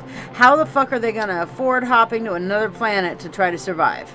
They're not. Well, I mean, again, Mars, I think, is a great example from a pure science element of what happens to a planet when it loses its atmosphere. Yeah. Okay? Because they scientifically And granted, proved that we Mars haven't had an found atmosphere. aspects of life, quote unquote, But we've seen all the different building block elements from an archaeological aspect that Mars had an atmosphere. At one Mars point in had time, it water, did. and Mars probably had some basic elements of life. And Mars ain't got shit now but a bunch of rock and dirt. Maybe some ice somewhere. You want to use science fiction? Again, wouldn't it be ironic that if we actually started on Mars, fuck Mars, came here, and now are repeating the same thing? Yeah, wouldn't it be ironic? Or shot Isn't at, it you know, ironic? again, the underwater world. Yes. Yeah, I mean, that would be cool. Let it go back to nature. Yeah, I mean, again, you know, there is a case to be made that nature's going to do what she's going to do anyway. Yep. You know what I mean? The intelligent course would be to try and, again, find a better balance so that way everybody can live. Because ultimately, that's what we all want to do. We want to live. We want to live. We want to live comfortably and well and not have to fear for the basic needs, water, food, shelter, that sort of thing. But at what point do we, you know, give up some of our creature comforts, like plasticware, one of the things that we're getting rid of, you know, and going to things that are more sustainable, you know? Yeah, well, again, as with all things, everybody's perspective Right. varies. It's important to this person because they have stock in this company. They don't want to give up their money. You know what? I sympathize. But what good is fucking money if, you know, again, we kill everything else in the process? If we don't have oxygen. Well, yeah, I mean, listen, It's you know, kind of there's important, certain things we strange can work breathing around. thing. We can work around rising sea levels. We can work around flooding. We cannot work around Breathing. no atmosphere. Yeah. No atmosphere, we're kind of fucked. Yeah. Yeah. You know, and that's not to downplay or say, hey, you know, what's happening like in British Columbia and other places in the world that I'm not fucking sympathetic to, because I really am. You know, it's horrible. It sucks when you have to watch people go through these aspects, you know, and they're innocent and the basic, you know, they didn't get up in the morning and say, hey, let's fuck the planet. Hey, But in a way, we planet. kind of all are with that apathetic, you know, hey, this is what we can do. What can I do? Well, the little thing here and there can make a big difference. If everybody made a few little small adjustments, Or more importantly, or again, called DuPont and you know, other like companies the to next account. time, you know, like, you know, a developer wants to come into your town and knock down the local woods to build another fucking Walmart, go down to your local planning board and council and say, guess what? We don't need another fucking Walmart.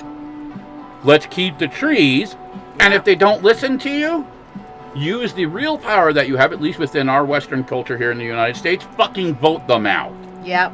Okay? Our system is supposed to be based upon Supposed that to be. element. Supposed to be. Service to the greater good, not this fucking But we have been trained to be demented, apathetic with you our know, voting. political. Well, but this is the system that's broken, and it's the only way Yes. that it's going to change is we have to change it. We've got to vote. We have to say, hey, we don't want, you know, we can't keep debating upon stupid rhetoric while everything burns around us. Yep. You know what I mean? There are elements. Yes, I understand Walmart brings jobs. But what good are jobs if you can't fucking breathe? Okay? So there has to be a better balance. And again, little things that we can do. You know what I mean? You know, personally, you know, I recommend, you know, the little things we can do.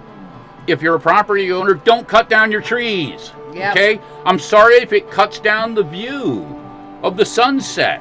Or that you have to fucking rake leaves every fall. You know, speaking of, there was my dad was one of those people that I've told crazy stories, but they built a golf course behind our house that used to be like a big wooded area. And there were very few trees left, but thankfully there were some around our area. There was one tree that was blocking his view of a tee. So he went out, despite me, you know, fighting with him and everything else, and went and poisoned that tree with bleach every day until it died. And Yeah, listen, you know, again, certain things you have to look at. I mean, me personally, I've always had a connection with trees. It's Yeah. just a personal thing for me. I am definitely of the tree ant camp. Yep, You know what I mean? I agree. War. War. You know what I mean? Don't bring fire nor axe. The Ents are going to war. The Ents are going to war. And in, many ways, maybe this is, the translation of the planet saying, hey, you know what, guess what? We've had enough of your fucking stupidity. Fuck you. Yeah. Yep. That, and, again, we just got to just remember. from a pure aspect within nature tends to balance itself out. So in many ways, these shifts are going to be incredibly painful for us in the real time. If Mama Nature ain't happy, ain't nobody gonna be happy. Yeah, well. That's all I'm saying. Yeah, she's no, losing her shit. I like get any it. good mother, when she's pushed too far, she will lose her shit and turn around and say, "Okay, y'all, you're gonna get spanked. You don't cut this shit out." Now, there are other little elements of things that you can do if you're able. And I say this again with that emphasis. If you're able to, because not everybody is able to. But if you're able to, buy your eggs, buy your produce from an organic farmer. Help support Local the little farmers. elements that are still in play. You know what I mean? Or compensate. Monica, that's a great one. She had to cut down the oak trees due to her severe allergies, but she replaced them with pine trees. That's a balance. That's a trade-off. All right? That at least you can balance and say, okay, you know what? You did what you had to do for yourself, for your own quality of life element, but you balanced it out with that respect that we need. Now, thank the gods. We need trees. You know what I mean? Yeah, thank the gods and the voters that now we are getting to a point in this country, at least to where we can farm hemp again. Well, yes, that is another helpful element, and hopefully we'll see more commercial applications. Because hemp is a very replaceable product, and it has wonderful. Listen, fiber everything that we can be do made with into wood, papers. we can do with hemp, right? Yes, all of our paper plates and paper towels and toilet paper and all the shit that everybody went nuts over on in the pandemic. And thank you. Is replaceable by hemp. Right, and that also segues into another little thing that we all can do. When you buy your paper towels, when you buy your toilet paper, buy recycled elements. Yes. It says very clearly on the package, made with recycled paper. You know what I mean? Granted, some of those, like the Bounty high-end towels, they look nice. But guess what? It functions about the same. That's not going to help you when you're dying from skin cancer because there's no fucking atmosphere to filter out the goddamn radiation. Or like one of the things that we've all done here in this household is we all have water bottles that are refillable, and we have a water Thank filter. you. Another element. little thing. Yes.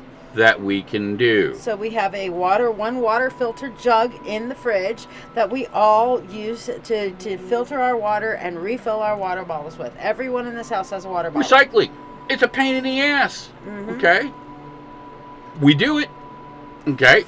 It's not the best, but it's something. And something is better than nothing. I love Ash. Your butthole does not need to see flowers. No, your toilet paper does not need to have flower listen, powder some on people. It. Your butthole does not need to see flowers. I fucking love that. I'm dying. And that will bring me to the segue for tonight's quick trivia question. Oh my. Okay, and this will be for 5 points in the contest. First person and it's to because of answer Ash. here. And everybody gets to blame Ash for this one because she set the stage. The context is going to be... And you got to answer it this time on the live. You got to answer it this time on the live, right here, right now, before the end of the live. First person gets 5 points in the contest. Okay. Okay. And it is a reference to the butthole. Okay. And it's a reference between the butthole and something that I speak about a lot. Uh-oh. Okay. And that will be the first clue, and I will give a second clue if nobody gets it within the next 5 minutes. So, that is the clue. It's butthole. And it's something in the framework. I know with what something, it is. Something that he talks about a lot. Something that I talk about is an analogy that I talk about a lot. So, it's butthole blank. Yep. Okay. Okay, so there is. I know what it is. There is your trivia clue for 5 points in the. It's not. Monica's like artificial vanilla. No, but that was good. That was good. That was very close. Yeah. That was a great one. Black hole. No. And Leah's like, what did I walk in on? Butthole? Yeah. Nope. The butthole's the other end of the mouth hole. Thanks for that visualization, but no thanks, Ash. Nope. Should I just throw? Should I throw? I think you should throw out a second Should I throw out the second? Yes, second please, clue. Please do. All right. As soon as I throw this second clue, somebody should make the connection. Somebody's going to make the connection. Okay. I'm ready to write down the winner. It's a band.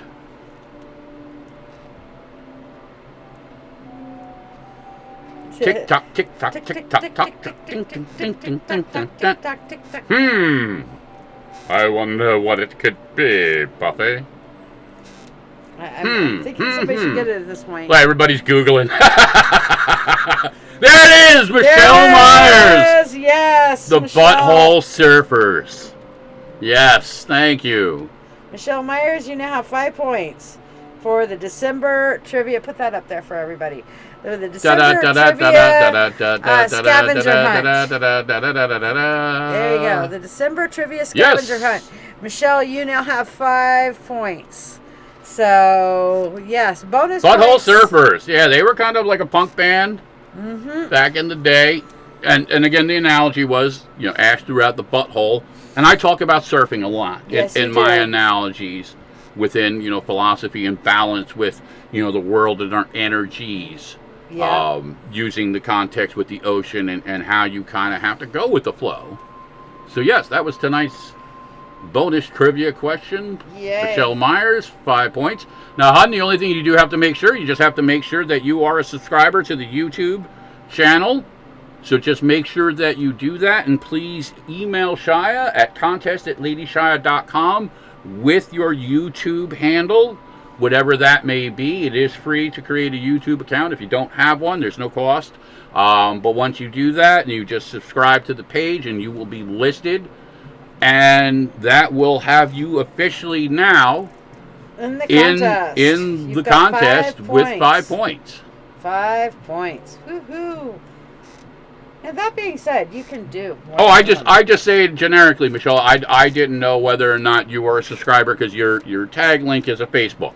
So I always just by default I tell everybody, hey, that's just one of the terms of the contest is that you have to be subscribed to the YouTube channel. Michelle Myers, if you sent one in, then you got it right, because I didn't have anybody who got it wrong. I had 2 people who got it spot on, and 2 others, a couple others that Wolf said that he would give credit to. Yes. Well, we can talk about that analogy from the contest. Yes. So last Wednesday, I had thrown out a quote in regards to seeing your dead grandmother crawl up your leg with a knife. A knife in her mouth, or her teeth.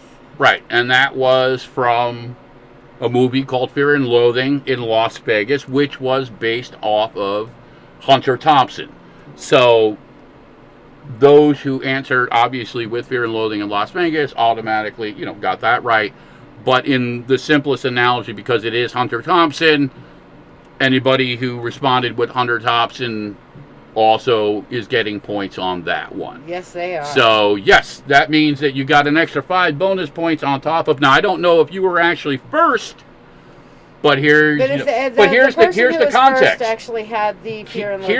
Here's the context, and this is actually pretty cool. Michelle, regardless if you got it first for that, you still got 5 points. You got 5 points. You got 5 points from that, and then 5 points from this. So no matter how you slice it, that means Michelle right now is in the lead. That would be That means no matter how you play this from a numeric element, she's either got 10 points or 13 points. And either way, you're in the lead. The most that anybody else could have right now would be 8 points. So either way you slice it, Michelle has got the edge for the custom sweatshirt as it stands within week 1. So congrats, really cool, Michelle. Hang in there, stick around. You could be the one. Michelle's like, fucking hey, yeah, that's right. That's right. So that's the beauty of it. It's meant to be fun. We want to give a little bit back. We want people to enjoy themselves. We all learn a little bit. Anybody who's not familiar with Hunter Thompson, he's fucking whack. But there's some really incredible elements of storytelling and aspects of not only perspective from a time frame, and I'm specifically talking the mid-'60s, the drug culture, rock and roll. There are some really wild aspects. And again, I say this all the time. Take what you need, leave the rest behind. There is knowledge, there is humor, there are things that we can take from elements that we would never imagine. And sometimes it might just be, a stupid Johnny Depp movie. Just watch out for those goddamn bats. Now, I remember the first time that I saw that, I was actually blown away because I had seen the original translation. It was a Bill Murray movie when Bill Murray played him, and it was done much, much, much more reserved. It was wild in its own framework, but it still had the reserved elements because there's a lot of Hunter's work that's just really off the fucking wall. That's just really, as they say, not ready for prime time. You know what I mean? Just, there's nothing worse than a man on an ether binge. Oh, you know dear. what I mean? And he does. He takes shots at all, within the establishment, politics, religion, you name it. He did not give a fuck. But a lot of people, and rightfully so, depending upon what end of the spectrum you're on, would look at that and just be like, well, this is fucked up. And, again, they wouldn't be wrong. But there's fucked up, and then there's fucked up. And I thought, again, I thought Johnny Depp did a fucking great job. Say whatever you want about the guy with all the other drama shit that he's been involved in. He's a great actor. He's got a scope of work that I think is very powerful. Again, none of us are perfect, so I'm not going to judge the guy. I'm not going to throw him under the bus, in that element. And I use the same case, say what you want about comedy and stuff, but we have a problem when we cannot separate elements of comedy and sarcasm and satire from everything else. We don't need to lose our fucking minds when somebody tells a joke. Now, granted, obviously some jokes are tasteless and out of context, but in the same element, there's a context to having a slightly thicker skin on certain things, and but being also able to take a frickin' joke. If we don't look at these elements in some of the twisted variations that they are, how do we ever again come to understand? Yeah. How do we understand each other? Because again, we don't see everything the same way. And I understand from his perspective, you know what I mean, in this aspect, why does he, or why do I, in this context, have to be part of your sexuality? Really doesn't. Why does this have to be reflective of me? Why do I have to now shift the dynamics of my world or my children's world just so you can feel that, you've been given your just dues?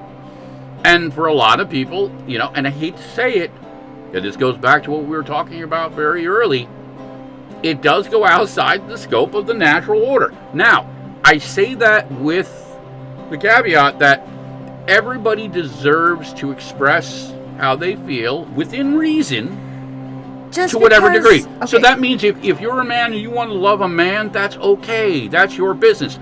But it shouldn't carry over onto the rest of us. In other words, I shouldn't have to change the dynamics. You are entitled to your love and respect, but in the same instance, the rest of us are too. So you have to have that balance between, we want people to feel accepted. We want to have an inclusive element of love. People shouldn't be judged by their sexuality. They shouldn't be judged by the color of the skin or any of those elements, unless you're a Scientologist, and then fuck you. If Adam and Jim want to go around holding hands through that's their business. The shop while they're shopping, then that's great. That's good for them. It doesn't hurt you. It doesn't hurt anybody else. It doesn't impact your own sexuality. Now, it doesn't mean that you have to like it either. No, but it doesn't mean that you have anything to say about it. But if they start humping in the middle of town square in front of everybody, well, there's a line to be drawn here. Or if you want to, again, now all of a sudden identify as a woman and wrestle on my niece's 12-year-old fucking wrestling team. Yeah. No, man, I'm sorry. You got a cock and balls. You can't play with the girls like that. Right? Okay? I'm sorry. It isn't fair to them. Okay? And that's what context does for us. Yep. It says, okay, you're allowed to identify that way. If you want to show up to the dance in a dress, cool, that should be allowed. But the other side of the coin says, hey, ooh, You We have can't certain societal... force that dynamic down everybody else's throat and expect them to just not say anything. Agreed. Now, that doesn't mean you get to go gay bashing No. or use that as an excuse to say, well, yeah, you can't. No. But there has to be a balance. Yeah. I use the same framework. Like, listen, if you are a business and you don't want to make a cake for a gay couple, that's your right. But guess what? In the same instance, that gay couple can now go on Twitter and every place else and Google and give you a shitty review and let everybody in the world know that you won't make cakes for alternate lifestyle people. And then, you're going to pay the consequences for that element. If you want to take that stance... Freedom of speech means that you can speak what you want without going to jail for it. It doesn't mean that you won't have to deal with social consequences of said actions or speech. Right. And vice versa. Just as, we all want to argue about the elements of that free choice and our rights and stuff like that, again, especially within our Western culture here. In the same instance, if a business wants to say, hey, you can't come in unless you're wearing a mask or you actually have proof of being vaccinated, they have that right. Just like you have the right in your home to say who comes in your home and what gets done in that element. So the rights go both ways. We've been okay with for years of no shirt, no shoes, no service. Right. If they have the right to do no shirt, no shoes, no service, they have a right to do no mask, no service. And or no pretty mask, much no vaccine any service. state in the United States, if a cop pulls you over for not wearing a seatbelt, you're going to get a ticket. Yeah, that's actually a law in all Now, states you don't get to say to the cops, well, I don't identify this way, so therefore I am choosing to exercise my personal freedom rights. That would be like me driving down the road with no headlights and saying, I don't believe I should have to use my headlights at night because it infringes on my right to drive in the dark. My body, my choice. I don't want to have to wear a seatbelt. Right. If I go through the window. I just want to go walk outside with my cock swinging in the breeze. I want to identify with my balls flapping in the breeze. Therefore, you must look at them in Walmart. It's insanity, man. It's fucking insanity. Dude, no pants, no service. No. Exactly, no pants, no service. I'm telling you what, if you show up anywhere near me with your cock flacking in the breeze, I'm not going to have a debate with you. I'm not going to question. You have already established that you were outside the box. Fuck you. I'm sorry. Yeah. Truly, yeah. I am sorry, but it's a different dynamic now. You played the card. And again, what you do in your home is fine. You know what I mean? If you want to jerk off to tentacle porn, have at it, man. You just wanted to bring up tentacle porn. Well, that's going to be one of the conversations that me and Miller are going to talk about. Oh, God. Tentacle porn? When we get him out here. And yes, Chris Miller will be doing the podcast soon with us, unfortunately. Brother man fucked his hand up and had to go to the doctors today to get a bright orange cast. Bright orange. Luckily for him, there's no nerve damage, anything too fucked up. But yay! Yeah, so, listen, this is a beautiful thing. It's my podcast. I told him, I said, hey, you're not 100%. I'm not going to do that to you. We'll reschedule. And, he felt bad. He really wanted to be a part of it. But he will be out here to talk about. Well, yeah, Michelle says, people should be able to choose for their own personal safety. Fuck seatbelts. And Shauna hits upon a thing, and that was one of my little buggies. Oh, yeah, that's a good thing. Coming back, that's again, laws are not balanced in any framework of reality. Any kind of a civic law that has just a monetary punishment is not there to impugn on the rich. Of course not. The rich don't give a shit about a fucking $200 speeding ticket or a littering fine or any of the No, those are to impugn upon whereas, the middle whereas and a single class. mother working 3 jobs, that could be life altering because now you can't pay the electric bill. Now you can't pay the rent. Yep. Because you got a fucking stupid bullshit ticket for some stupid fucking context. Yep. Because somebody somewhere said, well, this is how it has to be.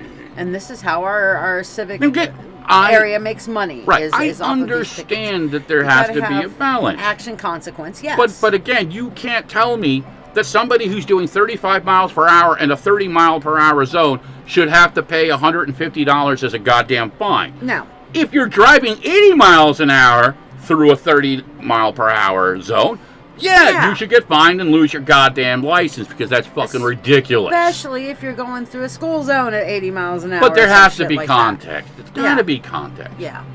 You know, Jesus Christ, up here, and I'm going to say it, and I'm going to close it out, is a perfect The law has prime lost its example. humanity. Fucking up here in Niagara County, up here in upstate New York, a fucking kid, Niagara County, yep. Niagara County, 4, not 1, not 2, not 3, not 4, 4 admitted counts of rape and sexual assault that this kid had, and he got probation. Why did he get probation? Because his parents are rich and because he's white. Okay? It's bullshit. Yep. Okay? We cannot allow this to continue. But again, thank you again, everybody, for your support. Congratulations again, Michelle, on Yay, Michelle! popping those points for the contest and stuff. Tomorrow, Wednesday, 8 p.m. 8 p.m. Standard Eastern Time. Standard Time, we will be back for the Wednesday What the Fuck. And I will actually have it there on thing. Yeah, Michelle, I hope you'll be available because you may be entitled to that full spirit insight. So Shiya will double check that. But again, you are definitely in the running for the sweatshirt. We will have the new trivia question for this week. Yes. Popping tomorrow as well too. And we might just do some extra bonus points here and there for shits and giggles. That shooting with the kid. Yeah, listen, there's so much horrible shit. Yes. I could fucking go on forever, but I'm not going to. And we're going to save that. Subscribe, and hit the bell, please. Thank you very much. Thank you, Shauna. Ash, everybody, Shauna, we love you. Michelle, thank you. Sabrina, Monica. Appreciate, love you all for the support. And we will see you tomorrow night. 8 p.m. Eastern Standard Time for What the Fuck Wednesday. What the fuck? What the fuck? What the fuck, man? What the fuck Wednesday, man? What the fuck Wednesday, I don't know. What the fuck? What the fuck? It's fucked up. That is fucked up. Shall we sing the fuck song? Fuckity fuck fuck fuck fuckity fuck fuck fuck fuck fuck fuck fuck fuck fuckity fuck fuck fuck fuck fuck fuck fuck fuck fuckity fuck.